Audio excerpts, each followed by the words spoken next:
unozvisiva kuti runokurwadza imoyo zvakanyanya.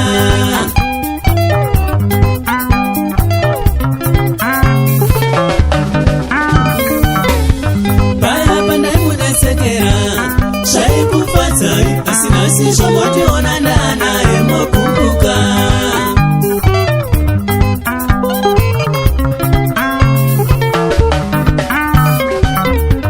Hama dzangu mune shanje, munoda kuti tirambane, mwoyo wenyu unofara.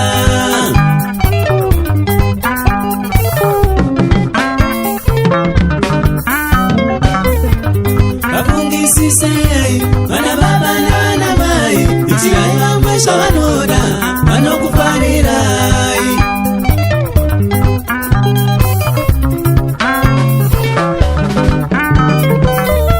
Zvaunoda siya ikoko uzvisivire, imba yevamwe siyana nayo.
Senda firwa kuti wangu ndofanewe, kukuya kwangu kwakanyanya, fara senda batanenga, dosu sipo senda firwa. Sarere mashoko evanhu pamusoro perudo rwedu, siva kuti rudo variri wechitatu imunza musha. Sarere mashoko evanhu pamusoro perudo rwedu, siva kuti rudo variri wechitatu imunza musha.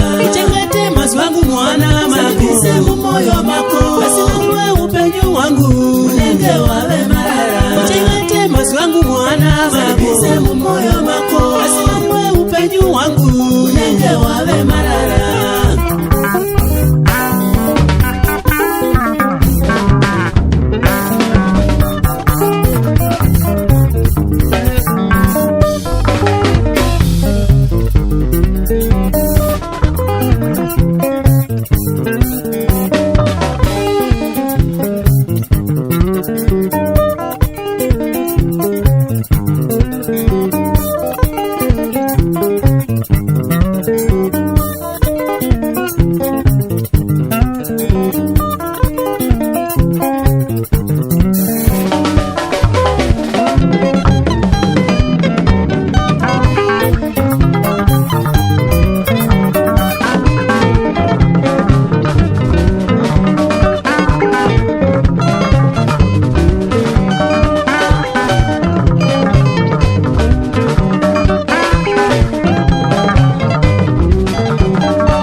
Ushausina mufaro wakafanana nesheri uchiri kuwanika.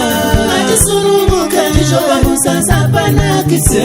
Ngatisununguke, pamba pavaraise ngachitambanuke kuti pamusha panakise pandakakuona ziwe chete wakanditora moyo pandakakuona ziwe chete wakanditingura pandakakuona ziwe chete wakanditora moyo pandakakuona ziwe chete wakanditingura